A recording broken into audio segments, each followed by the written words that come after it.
बहुत धन्यवाद। Concept of chemistry इस संस्थान में आज छात्र युवा संवाद रखा गया है और आप सबको देख करके मुझे लग रहा है कि यहाँ भाषण की बजाय संवाद ही हो तो अच्छा है। तो कुछ बातें हम कहेंगे आपसे और जो बहुत थोड़े से देर बोलेंगे, फिर आप सवाल करेंगे, आप भी बोलेंगे, हम भी सुनेंगे, बातचीत करेंगे। बाकी आपके कोचिंग टीचर जो बोले हैं, अब कोचिंग चलाते हुए भी कोई ऐसे बोल सकता है, मैं तो सोच के हैरान हूं। कोचिंग चली इस बात पर रही है कि लोगों को ये उम्मीद बना जाए कि नौकरी मिल जाएगी, लेकिन बड़ी ईमानदारी से उन्होंने ये बात कही कि नौकरी अब बची ही कहाँ है, जो कि कड़वा सच है।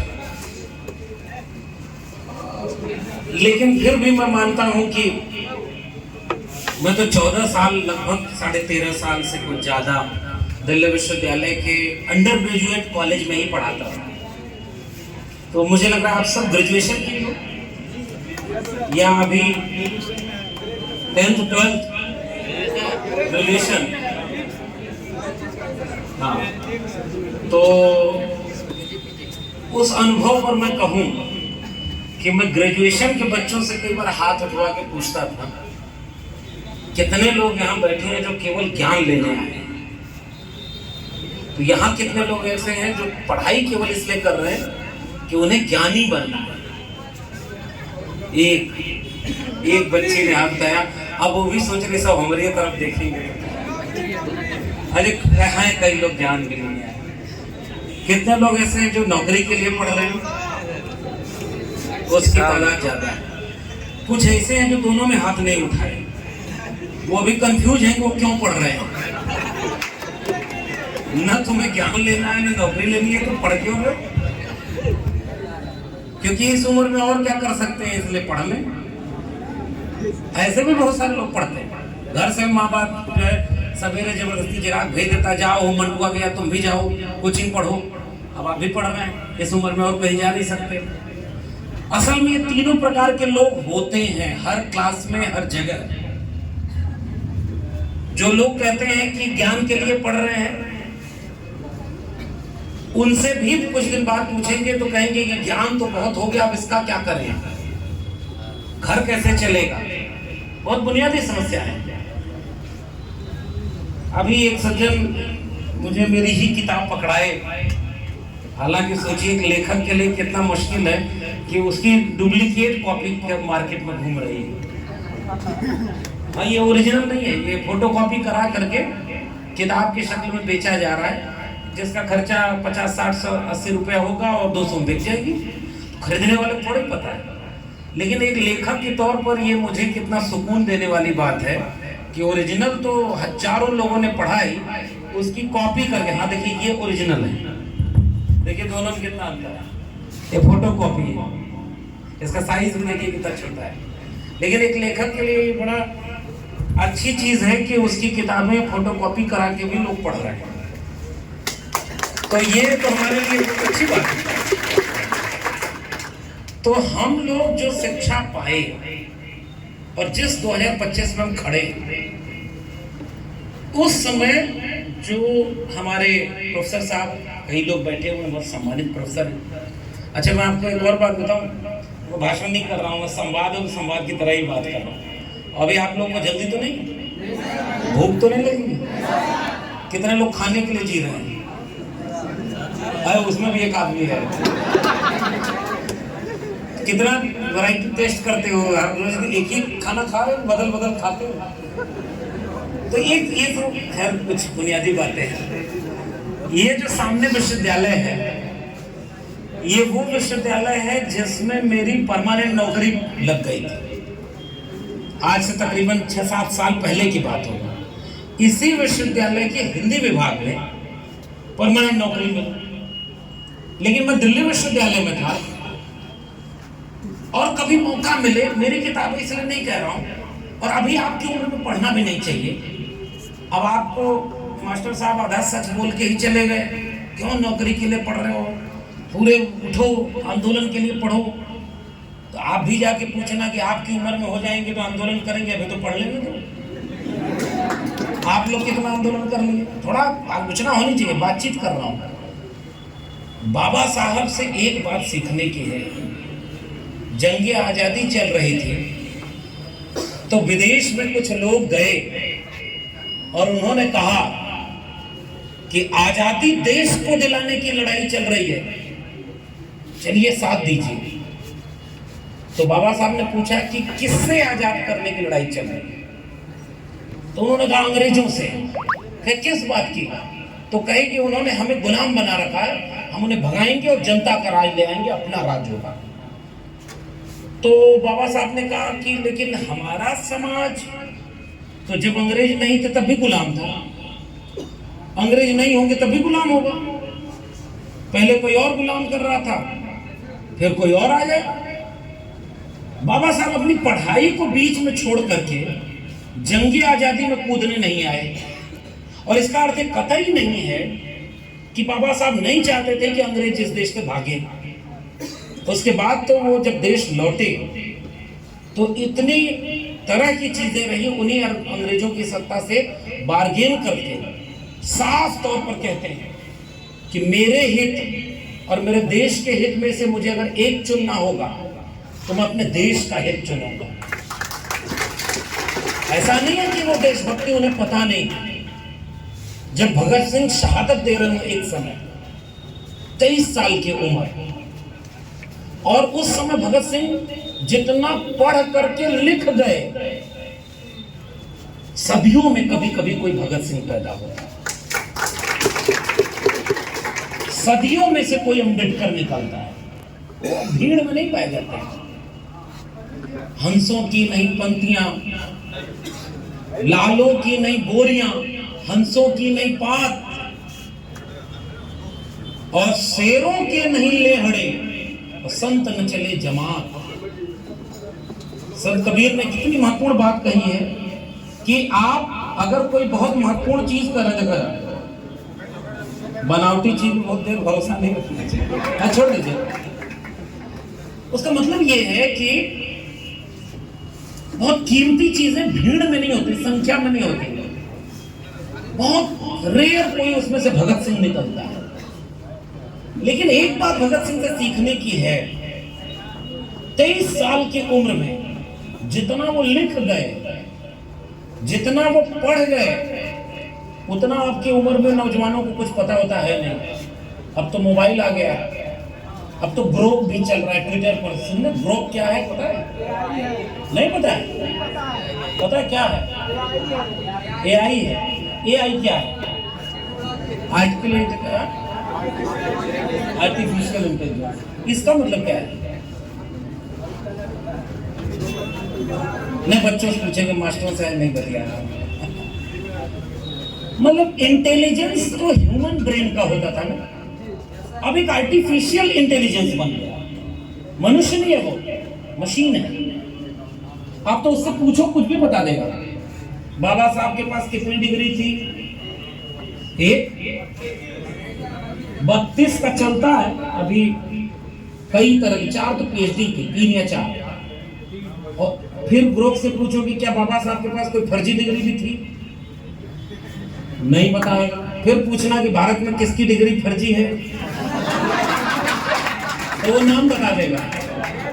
जैसे आप अगर ग्रुप से पूछो कि शहीद आजम भगत सिंह ने विद्यार्थियों के लिए कौन सा लेख लिखा जिसे देश के हर विद्यार्थी को पढ़ना चाहिए, तो नीचे लिंक में आ जाएगा विद्यार्थी और राजनीति, सबको पढ़नी चाहिए।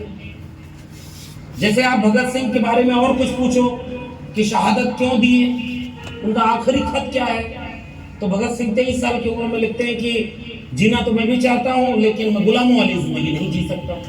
मैं चाहता हूं कि मेरे लहू का एक एक कतरा इनकलाब लाए। माएँ अपने बच्चों को भगत सिंह बनाने का ख्वाब दिखा करेंगी, इसलिए हम कुर्बान होना चाहते हैं। अब आज हाथ उठा के पूछ लो, भगत सिंह जिंदाबाद, इनकलाब जिंदाबाद, कोई भगत सिंह बनने तैयार है? इसका मतलब नहीं कुर्बान होना, मैंने हाथ भी उठा रहा है, कह रहा क्या करना बताओ, भगत सिंह बन के क्या करना है? आज किसके लिए शहादत होगी? किस चीज के लिए? सपना क्या है आपका? कैसा समाज बनाना चाहते थे भगत सिंह, और 2025 में भगत सिंह होते तो क्या कर रहे होते? ये सोचने का विषय है। इस उम्र के कहां भगा के ले जाएंगे काले अंग्रेजों को? कौन बोला काले अंग्रेजों को भगाएंगे? कहां भगाओगे? कौन सा देश है उसके लिए जो उनको एक्सेप्ट करेगा? ऐसे ही बोल देने में मजा आता है पीछे बैठ। लेकिन सोचिए, अब मैं जो महत्वपूर्ण बात कहना चाह रहा हूं वो ये कि हम आपको ये भाषण देने नहीं आए, और खासकर मैं ये बात नहीं कहना चाह रहा हूं कि आप ज्ञान के लिए पढ़िए कि नौकरी के लिए पढ़िए। आपकी जिंदगी है, आप फैसला लीजिए। मगर ये जरूर कहना चाहता हूं कि आप क्या फैसला खुद से ले रहे हैं कि नहीं, ये आपको पता है कि नहीं? किसी ने आपके भीतर एक सपना पिरो दिया और आप उस सपने को जी रहे हो। कितने लोग हैं जिन्होंने खुद से कोई अपना सपना देखा? ये इंपॉर्टेंट है। अगर आप खुद से अपना एक सपना क्रिएट कर रहे हो तब इसका मतलब आपने आधा काम अपनी जिंदगी का किया। आपकी जिंदगी आज से 25 साल बाद क्या होगी, उसमें एक नौकरी चाहिए होगी। लेकिन सच बात यह है जो अभी आपके टीचर ने कहा, जैसे मैं ग्रेजुएशन में जब पढ़ाता था तो मैं बच्चों से एक बात कहता था कि जितने लोग हैं ग्रेजुएशन में, मेरी क्लास में ही करीब 40-50 लोगों की क्लास होती थी। दिल्ली विश्वविद्यालय का कॉलेज था और भगत सिंह के जमाने में भी गर्मी पड़ती थी। भागलपुर में भी गर्मी पड़ रही। भागलपुर में ये वाला हिस्सा ऐसा है, थोड़ा ठंडा रहेगा, दीवार पक्की है, लेकिन यहाँ इतना भी है, गर्मी भी है। लेकिन दिल्ली यूनिवर्सिटी के कॉलेज के प्रिंसिपल को पता चल गया कि गर्मी भगाने के लिए इस पर गोबर पोत दीजिए तो गर्मी भाग जाएगी, एसी की जरूरत नहीं पड़ेगी। पता ही नहीं। आई प्रोफेसर साहब अभी बोल रहे थे तो कह रहे थे कि वो अभय जी बोल रहे थे, और वो बोलते हुए बात कह रहे थे कि इसी कॉलेज में, एक डिग्री कॉलेज कैंपस में, एक देवी की प्रतिमा विश्वविद्यालय में रख दी गई, वहीं पर खड़ा कर दिया। अब तो पूरे देश में प्रतिमा रख रहे हैं तो ठीक है, अब तो गोबर बनाना चाह रहे हैं पूरे देश के विश्वविद्यालयों का। गाय बांध दो, भैंस बांध दो, वो जो गोबर करे उस पर रिसर्च करो। अभी गूगल करना, दिल्ली यूनिवर्सिटी का कॉलेज है लक्ष्मीबाई कॉलेज, और उसके प्रिंसिपल खुद ही गोबर लीप रही थी, क्योंकि एसी इस कमरे में नहीं लगी है, गर्मी लगी बच्चों को, तो गोबर से रेडिएशन होगा, रेडिएशन से तो कूलिंग हो जाएगी, तो उसका 5% टेम्परेचर गिर जाएगा। और उसी दिन से ऑक्सफोर्ड और कैम्ब्रिज वाले बेहोश हो गए होंगे।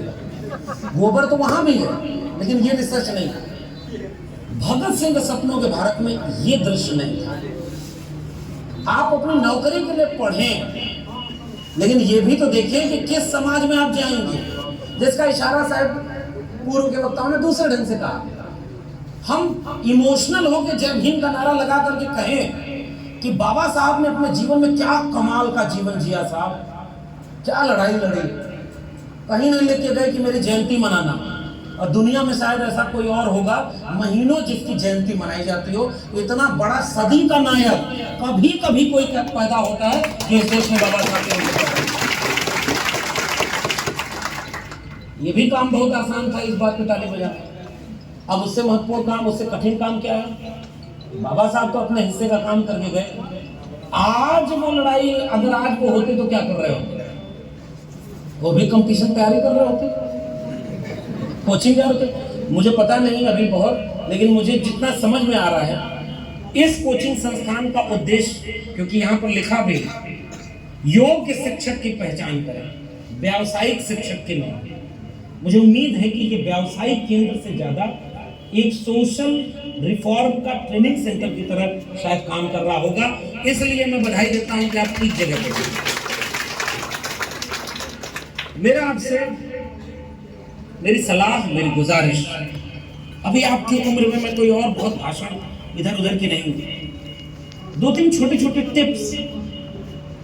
पहला काम, खूब मन से पढ़ाई करें, खूब मन से पढ़ें। पढ़ रहे हो तो अभी रिजल्ट देख के हम बताएंगे। बताओ पिछली क्लास में कितना परसेंट आया था? अब पता ही नहीं क्या पूछ रहे हैं।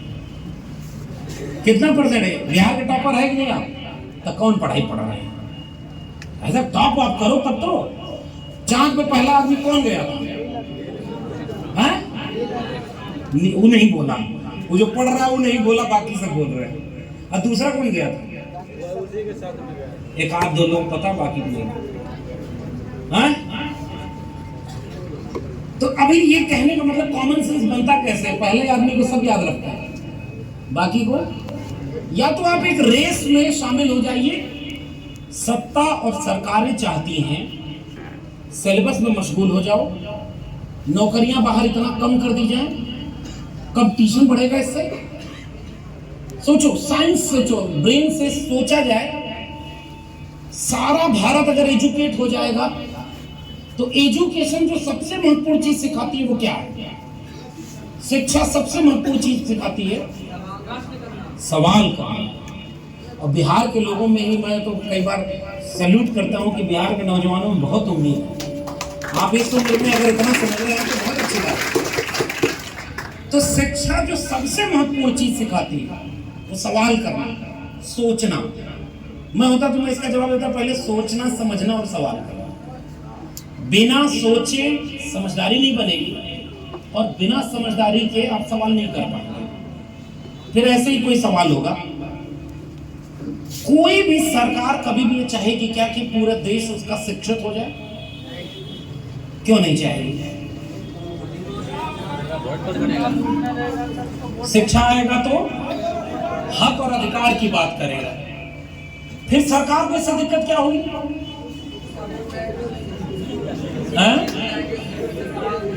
उसका ना मनमानी नहीं चलेगी और झूठ नहीं बोल पाएगा, सीधा बोलो। कोई अगर शिक्षित भारत में होता तो कोई प्रधानमंत्री ये बोलता क्या कि नाली के गैस से मैं चाय बनाया करता था। दुनिया में कहीं बन सकता नाली के गैस से चाय? भारत में बना था जब वो गरीब थे। इस देश में नहीं ना संभव है। शिक्षा तर्क देती है, समझदारी देती है।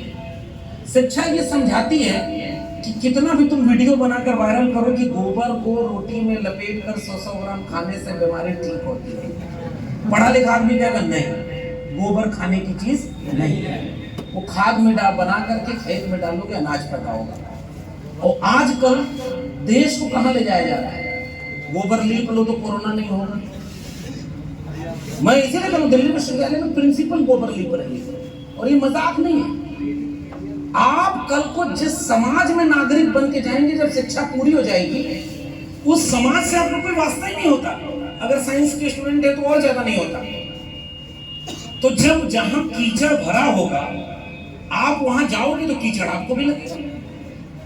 इसलिए शिक्षा जो पाता है उसको समाज से एकदम काट दिया जाता है और समाज अपने विद्यार्थियों को ट्रेंड नहीं कर पाता कि शिक्षा के साथ साथ क्या जरूरी है। हमारी गुजारिश केवल ये है, खूब मेहनत से पढ़ाई करें, करियर फोकस करें। जैसे मैं पटना आता हूं कई बार, तो एक पटना में एक कोचिंग संस्थान है प्रेरणा आईएएस के नाम, प्रेरणा आईएएस। और वो क्या करती है कि जितने गरीब बच्चे हैं, SC ST OBC परिवारों के बच्चे हैं, फर्स्ट जनरेशन है, उनको फ्री में कॉम्पिटिटिव एग्जाम की तैयारी कराते हैं। इस बार इन्होंने तकरीबन 2 दर्जन बिहार PCS में रिजल्ट फाइनल किया। इसमें कोई डिप्टी SP बन गया, कोई SDM बन गया, कई जो है ग्रेड B ग्रेड C की अच्छी नौकरियों में आए। शिक्षा ये समझदारी देती है। शिक्षा ये समझदारी देती है कि बाहर, क्लासरूम के बाहर भी तो तुम्हारी दुनिया है ना। क्लासरूम के बाहर सड़क पर कोई लड़की अगर जा रही हो, कोई उसे परेशान करे, तो शिक्षा और समाज दोनों मिलकर ऐसे नागरिक तैयार करें कि वहां वो खड़े होकर के रोके कि गलत मत करो। शिक्षा पाने का अर्थ ये नहीं होता कि वो बैलगाड़ी में जो बैल लगा होता है, घोड़ा गाड़ी में जो एका गाड़ी में लगा होता है, उसको दोनों तरफ पट्टी लगा दो, जितने रास्ते पर चलना है उतना ही देखेगा और कुछ देखो ही मत। आज की शिक्षा व्यवस्था उसी खतरे की तरफ आगे बढ़ गई जिसका इशारा भगत सिंह ने किया, क्लर्क पैदा करने का। आपकी डिग्रियां क्लर्क पैदा कर रहे हैं, और अब कॉम्पिटिटिव एग्जाम ले आके कोचिंग का इंस्टीट्यूशन खड़ा कर दिया गया, लाखों रुपए में कोचिंग की फीस होती है। और जो स्कूल थे, जो कैंपस है ये डिग्री कॉलेज, कूड़े के ढेर से ज्यादा कुछ नहीं बचा होगा। जो भी क्रीम है, जो नौजवानों में सबसे अच्छा ब्रेन है, और ब्रेन बनता कैसे, ऐसे ही नहीं कि पैदा हो गया, कोई मुख से पैदा हो गया तो बहुत टैलेंटेड हो गया, मेरिटोरियस हो गया, ये सब फर्जी बात है। ये सोशल, कल्चरल और इकोनॉमिकल इसका रीजन है कि जिन घरों में आप पैदा हो गए, तो कोई एम्स में चला गया, कोई आईआईटी बीटेक कर रहा है, कोई और बढ़िया डिग्री कर रहा है। आपसे भी कोई पूछे तो आपके कितने लोग कहेंगे कि डॉक्टर नहीं बनना है, इंजीनियर नहीं बनना है, एमबीए नहीं करना है, पायलट नहीं बनना है। लेकिन भागलपुर से कितने लोग डॉक्टर, इंजीनियर और पायलट बने होंगे, खोज लेना एक बार। आप गरीब घर में पैदा हो गए, आधा तो शिक्षा अपने आप दूर हो गई। बात समझ में आया? ये सवाल पे कोई सोचे ना, इसलिए विद्यार्थियों को समाज ये तैयार करता है चुपचाप पढ़ाई करना, दाएं बाएं मत देखो। ये जितनी लड़कियां बैठी हैं, आप सोचिए आज भी आपका समाज कैसा होगा अगर लड़का नालायक भी निकल जाए तो भी दो चार बार तो ट्राई करेंगे कि थोड़ा ये भी कंपटीशन दे ले, वो भी कर ले, कहीं नौकरी पा जाए। और लड़कियों में अगर वो टैलेंटेड भी हैं तो एक उम्र के बाद इतना दबाव बनता है कि अब तुम्हारी शादी करनी, फिर पढ़ाई नहीं करना, पढ़ाई करके क्या मिलेगा। समाज बेड़ियों में जकड़ाया भी नहीं। पहली बार तो कोई निकल के आया, अब मैं कुछ आंकड़े बता दूं छोटे छोटे, फिर आपके साथ बातचीत करेंगे। आपको पता है इस देश में इस समय एजुकेशन कितने % यूथ को मिल रही है भारत में? हायर एजुकेशन तक 12th पास करके ग्रेजुएशन तक पहुंचने में 100 में 3% यूथ जो है एजुकेशन, हायर एजुकेशन तक पहुंच रहा है। रिसर्च तक 1%, टॉप क्रीम यूनिवर्सिटीज तक 0.2%, 0.1, 0.8% ऐसे कुछ आंकड़ा है। उसमें से नौकरी कितनों को मिल पा रही है? सरकारी नौकरी की अगर बात करें, अच्छे क्लास की नौकरी की बात करें, 0.5% से भी कम। ये बाकी भीड़ कहां चली गई? कहां चली गई? ये एजुकेशन तो सबने पाई। ग्रेजुएशन में जाओगे, 10th और 12th का जब रिजल्ट आता तो लाखों विद्यार्थी होते। जरा कुछ गंभीर बात कर रहा हूं, समझना इसको। 10th और 12th के रिजल्ट में लाखों विद्यार्थी होते हैं ना, लाख में होता है उनका रिजल्ट। ग्रेजुएशन में कहां जाते हैं? सोचो, ग्रेजुएशन में लाखों सीट है क्या बिहार में? कहां गए वो? 10वीं 12वीं के बाद एक बहुत बड़ा हिस्सा विद्यार्थियों का गायब, शिक्षा से दूर हो गया। वो नहीं पढ़ता आगे, क्योंकि एक तो सिस्टम आपका नहीं। डिग्री कॉलेज कितना दूर होगा, यूनिवर्सिटी कितना दूर होगी, कैंपस ही नहीं होगा, सीट बहुत कम होगी, फीस ज्यादा होगी, हजार मुश्किलें। कई बार आपके यहाँ पता नहीं, मेरे यूपी में क्या होता है, हर बार 10th और 12th में टॉपर लड़कियां होती हैं। आपके यहाँ क्या होता है? यहाँ भी वही है ना।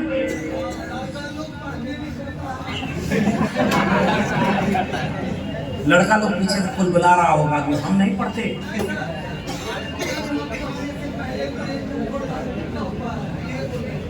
दो लड़कियां टॉप की, एक लड़का टॉप, आज यही तरह चल रहा है।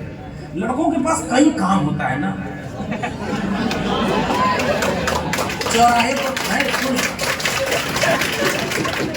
ये सब गलत समय ताली बजा दिया।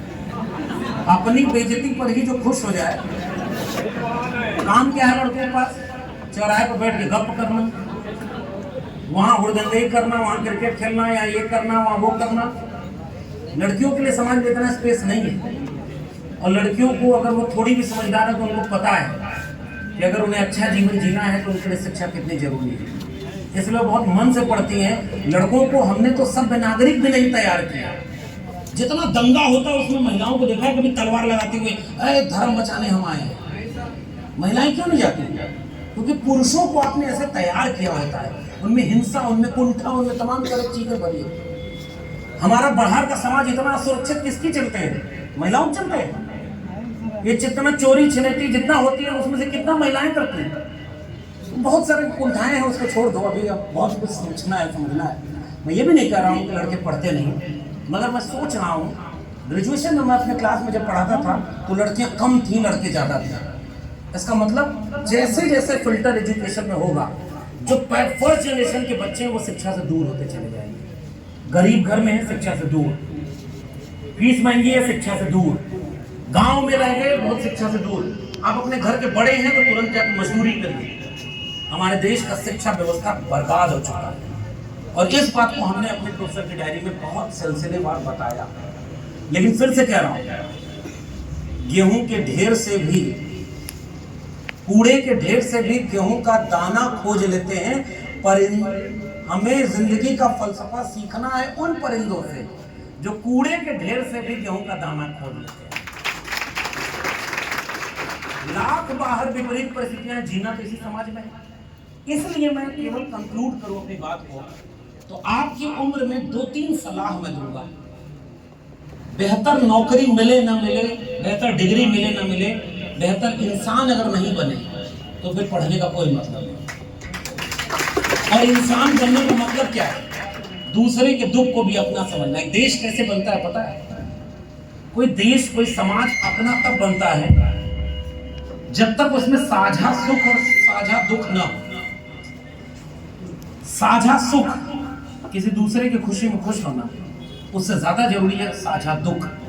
आपके समाज में बाहर अगर नफरत होगी तो क्लासरूम बचेगा क्या? आपकी फीस कितनी होगी, फीस कितनी होगी कौन तय करता है? सोच के बताइए। आप 10th में क्या पढ़ेंगे सिलेबस में कौन तय करता है? आप सिलेबस में क्या पढ़ेंगे कौन तय करता है? विद्यार्थी, प्रोफेसर, टीचर, नेता।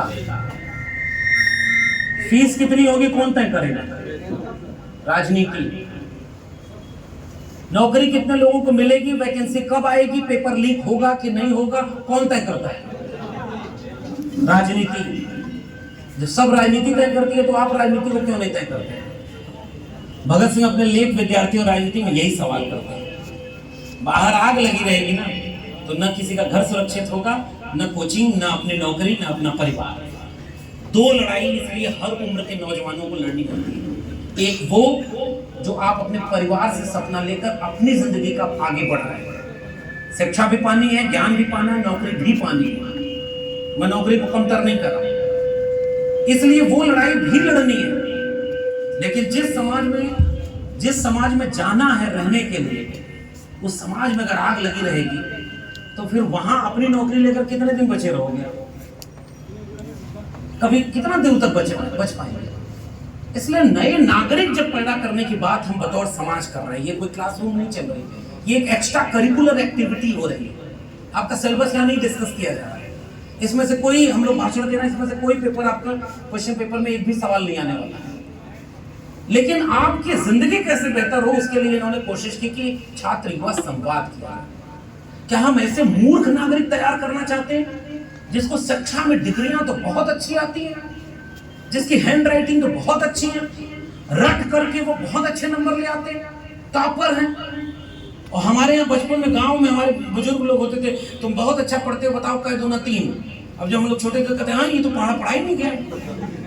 अब वो बुजुर्ग भी नहीं रहे जो इस तरह का सवाल करते हैं।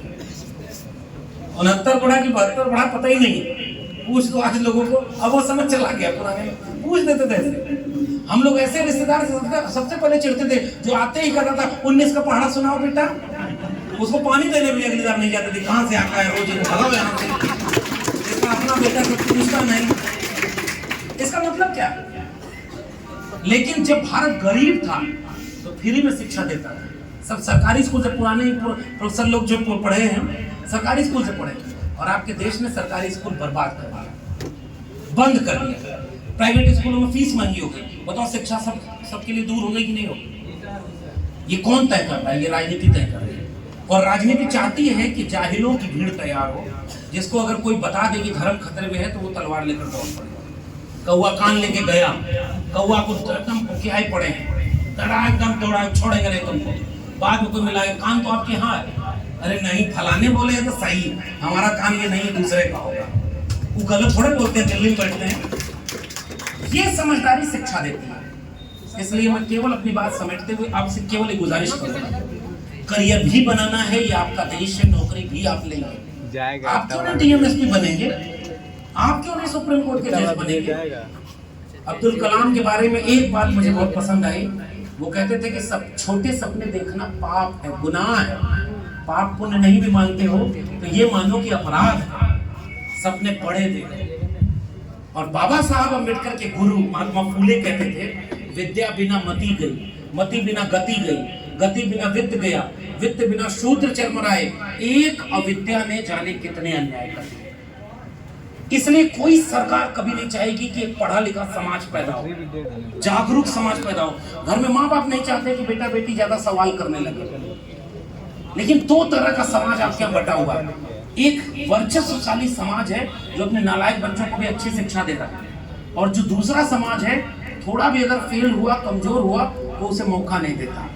वो कहता है जाओ मजदूरी जाओ, तुम्हारी शादी कर दे रहे, तुम दूसरे घर जाओ। थोड़ा लड़ना पड़ेगा।